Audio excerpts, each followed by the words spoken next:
유다 왕 히스기야에 대한 내용입니다.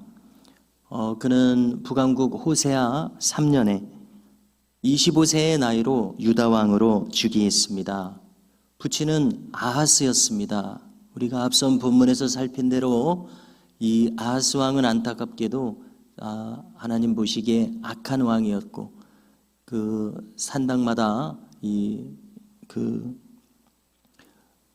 우상 숭배가 만연한 것을 내버려 두었었습니다. 자, 이제 히스기야에 대한 평가는 참 특별합니다. 그는 다윗과 같은 길로 행하였고 여호와 보시기에 정직히 행하였다, 이렇게 평가를 받고 있습니다. 남왕국에 손에 꼽힐 만한 선한 왕 중에 한 왕이었습니다. 그는 무엇보다도 우상을 척결했습니다. 산마다 있었던 산당들을 다 제거했고, 왜냐하면 선대왕의 시절에 우상 숭배가 더 만연하게 되지 않았습니까? 그러므로 이 경건한 왕 히스기야로서는 이것을 또 다 제거하는 이러한 역할을 그가 감당했습니다. 주상들을 깨뜨렸습니다. 아세라 목상을 찍어내었습니다. 특이한 것은 특히 이때에 모세 시대에 만들었었던 그 놋뱀, 구리뱀이죠. 그 구리뱀을 쳐다보는 자마다 이 온역에서 나음을 입었었습니다. 구원의 상징으로서, 또 십자가에 달리신 예수님을 상징할 수 있는 그러한 의미를 부여할 수 있는 것이 놋뱀이었습니다마는, 이 시대에 아직까지 이 놋뱀에 대해서 미신적인 숭배가 있었습니다. 참으로 안타까운 대목입니다. 그래서 이것을 부수고 느흐수단이라 일컬었습니다. 느흐수단이라는 뜻은 구리조각이라는 뜻입니다. 그러니까 무슨 의미가 여기 담겨 있습니까? 이 놋뱀은 놋이 구리죠. 숭배의 대상이 아니라 그저 구리조각에 불과하다, 이런 의미를 담은 것을 알 수가 있습니다. 이렇게 역사상, 그리고 교회 역사상 이 성물에 대한 숭배가 때때로 있었습니다. 그래서 중세 교회 시대에는 이 성상 숭배 논쟁이 있었습니다. 그래서 과도하게 이 성물들, 이 성화라든지 이 성경 이야기에 대한 여러 가지 조각상들, 이런 것들을 이 미신적으로 숭배하는 일들이 있었습니다. 그래서 이 종교개혁 시대에 중세 교회의 그릇된 모습 중에 한 모습으로 이제 예루살렘에서 가져온 성물을 다 모으면은 몇 트럭이 될 것이다, 이러한 내용이 있습니다. 예를 들어서 예수님을 못 박은 그 십자가의 세 개의 못을 유럽 전역에 흩어져 있는 십자가 못을 다 모으면은 몇 트럭이 될 것이다. 이 얼마나 부끄러운 일입니까? 그것은, 이 성물이라고 하는 것은 진품이어야 하는데 모조품을 가져다가 이 진품이라고 말하면서 이것을 미신적으로 숭배하도록 그렇게 했을 것 아닙니까? 그러니까 여기에는 이렇게 정직하지 못한 그러한 내용이 담겨 있는 점이 참 안타까운 점입니다. 네, 이렇게 역사상 미신적인 이 신앙에 있어서 미신적인 숭배가 때때로 있었습니다. 바로 이 모세 시대에 이 놋뱀에 대해서 이러한 미신적인 숭배가 있었는데, 이것을 타파하는 히스기야 왕이었습니다. 이처럼 그는 철저하게 여호와 하나님을 의지했습니다. 유다의 왕조에 전후로 그와 같은 왕은 없었다, 이런 특별한 평가를 받습니다. 더 나아가서 그는 여호와께 연합한 자다라고 하는 이 극찬을 받습니다.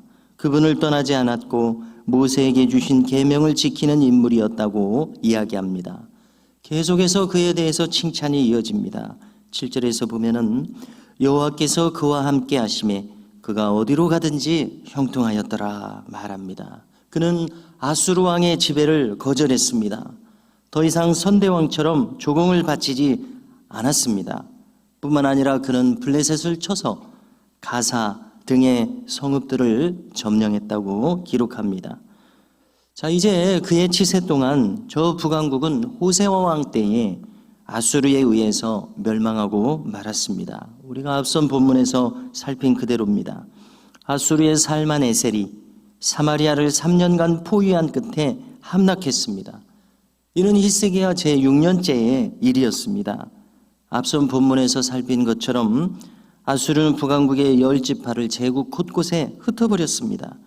이렇게 된 것에 대해서 12절에서 평가하고 있습니다. 이는 그들이 하나님 여호와의 말씀을 듣지 아니하고 그의 언약과 여호와의 종 모세가 명령한 모든 것을 따르지 아니하였음이더라 말씀합니다. 이렇게 구약 성경에서 남북왕조의 멸망에 대해서 누누이 말씀하는 바로 그러한 평가입니다.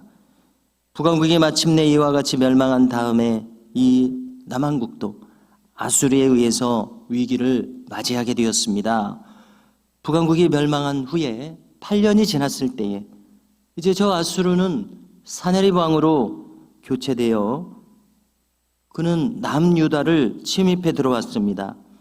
유다의 모든 성읍들을 점령하고 예루살렘 인근 20km 지점에 있는 라기스까지 도달했습니다. 이러한 시련에 직면했을 때에 이를 어떻게 대처하는 것이 옳겠습니까? 저 경건한 왕 히스기야에게도 이런 큰 시련의 시간이 다가왔습니다. 그런데 안타까운 것은 그가 아무리 경건한 왕이라고 할지라도 인간은 시련으로부터 제외된 사람은 한 사람도 없고 그도 완전한 인간은 아니라는 점입니다. 그는 이 위기의 시간에 오직 신앙적인 판단으로 일관하지는 못했던 것 같습니다.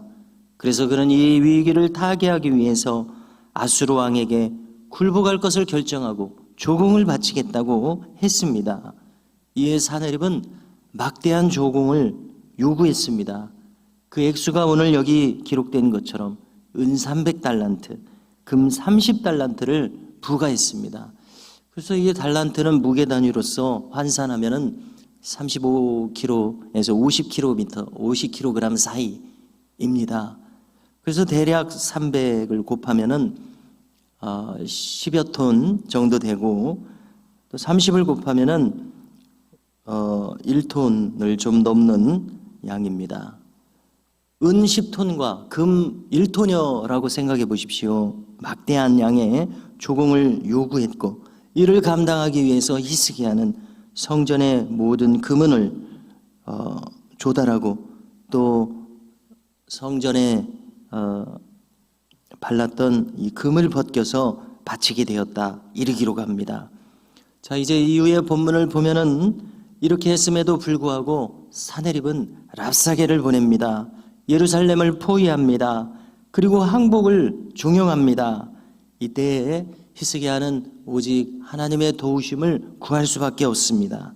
하나님께 도우심을 간구하고 이사야 선지자가 하나님의 뜻을 전하게 되는 이후의 내용이 있습니다. 성도 여러분, 이처럼 경건한 자라고 할지라도 얼마든지 시련이 닥칠 수가 있습니다.